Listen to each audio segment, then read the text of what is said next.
राज्यपाल के अभिभाषण पर सीएम योगी ने धन्यवाद प्रस्ताव दिया।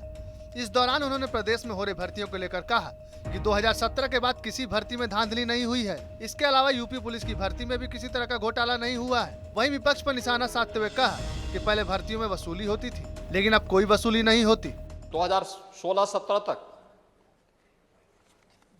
दुनिया का जो सबसे बड़ा सिविल पुलिस बल है, उसमें 1.5 लाख से अधिक पुलिस के विभिन्न पदों के स्थान खाली पड़े हुए थे और वे सभी खाली पड़े हुए थे। हम लोगों ने पुलिस की भर्ती की प्रक्रिया को पारदर्शी तरीके से संपन्न किया, बल्कि उसके बाद भी, क्योंकि जिन लोगों की भर्ती पहले हुई होगी वे रिटायर भी हुए होंगे, अब तक 1,54,000 पुलिस की भर्ती की प्रक्रिया को पारदर्शी तरीके से संपन्न किया गया, जिस पे पहले सुप्रीम कोर्ट ने रोक लगाई थी।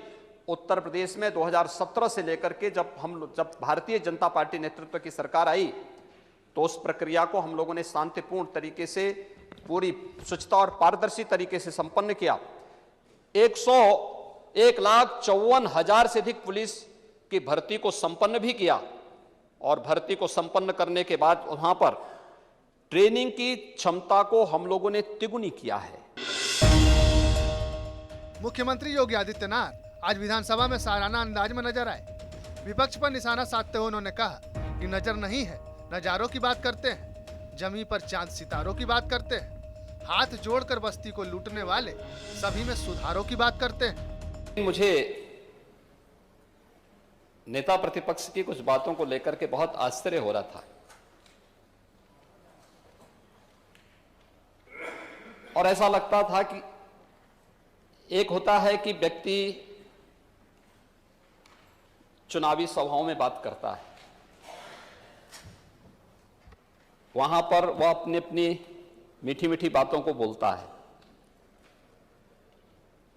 लेकिन सदन में चुना गया सदस्य तो यह प्रदेश के अलग अलग भागों से चुन करके आया है। जमीनी धरातल की बात उनके सामने अगर होती तो बहुत अच्छा होता। और मुझे उनकी भाषण पर एक बात कहनी है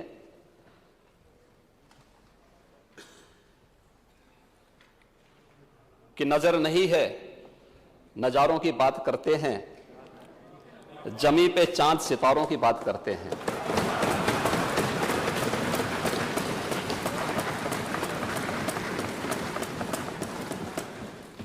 वो हाथ जोड़ के बस्ती को लूटने वाले भरी सभा में सुधारों की बात करते हैं। अखिलेश यादव ने शिवपाल सिंह यादव को लेकर कहा कि अभी तक वो मेरे चाचा थे, लेकिन अब वो नेता सदन के भी चाचा हो गए हैं। आपको बता दें, सीएम योगी ने सदन में राज्यपाल के अभिभाषण पर धन्यवाद प्रस्ताव पर बोलते हुए इशारों में कहा था, आप पास होकर भी साथ साथ नहीं हैं, यही आपकी कमी है। हम साथ साथ हैं और पास भी हैं। नेता सदन ने हमारे चाचा की बहुत चिंता की। अभी तक तो मेरे चाचा थे, लेकिन अब तो नेता सदन भी उन्हें चाचा बोल रहे हैं। और जो आंकड़े स्पष्टीकरण नेता प्रतिपक्ष को एक आधा स्पष्टीकरण पूछे, जो आंकड़े अध्यक्ष जी दिए गए हैं कोविड चाचा के बारे में स्पष्टीकरण मत पूछे कि किसके हैं। मैं उसी में पूछ रहा हूं मैं।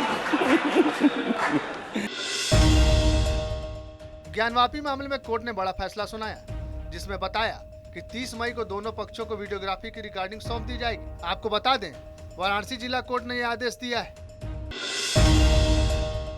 बाराबंकी में बीजेपी को वोट देना मुस्लिम परिवार को भारी पड़ गया। बीजेपी को वोट देने की वजह से मस्जिद में नमाज पढ़ने पर भी रोक लगा दी गई। इसके अलावा परिजनों ने बताया, लड़के की शादी है, जिसमें शामिल होने वालों पर 20,000 रुपए का जुर्माना घोषित किया गया है। बीजेपी का वोट दिया है तो हम बहुत परेशान करते हैं, पापा नहीं बन करते हैं, क्योंकि यहाँ जाओ ना जुर्माना रखवा रहा है 20,000। तो कहीं चला जी बोल दे, मेरे बच्चे से बोल दे तो जुर्माना है, हमसे कोई बोल दे तो जुर्माना है 20,000। उनके घर वाले से ना बोलो जुर्माना करिए, बोल दे सबको।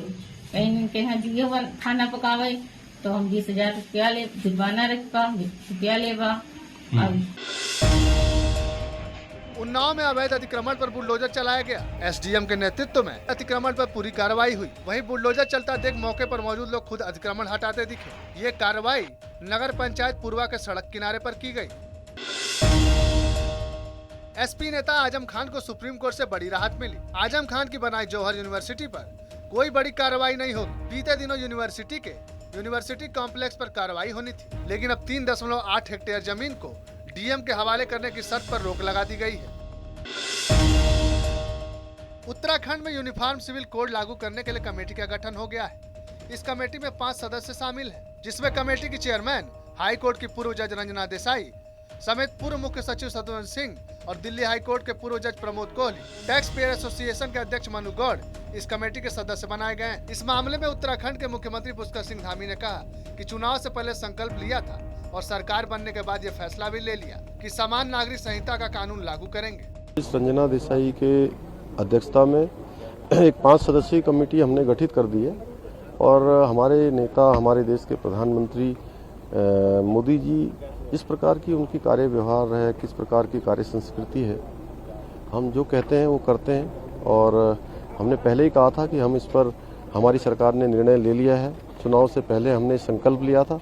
चुनाव के बाद पहली जो हमारी मंत्रिमंडल की बैठक हुई थी, पहली शपथ ग्रहण के बाद हमने उसमें ये सर्वसम्मति से फैसला ले लिया था कि हम उत्तराखंड के अंदर सभी के लिए समान नागरिक संहिता लाएंगे और उसके लिए कमेटी बनाएंगे। आज हमने वो कमेटी बना दी है और कमेटी जल्दी ही ड्राफ्ट तैयार करेगी और ड्राफ्ट तैयार होने के बाद हम उसको लागू करेंगे। उत्तराखंड के मुख्यमंत्री पुष्कर सिंह धामी ने चंपावत में रोड शो निकाला। इस दौरान भारी संख्या में लोग देखने को मिले। इस दौरान मुख्यमंत्री पुष्कर सिंह धामी ने कहा कि वे खुश हैं कि सभी लोगों का समर्थन उन्हें मिल रहा है। सब लोग राज्य के विकास के लिए आगे आ रहे हैं।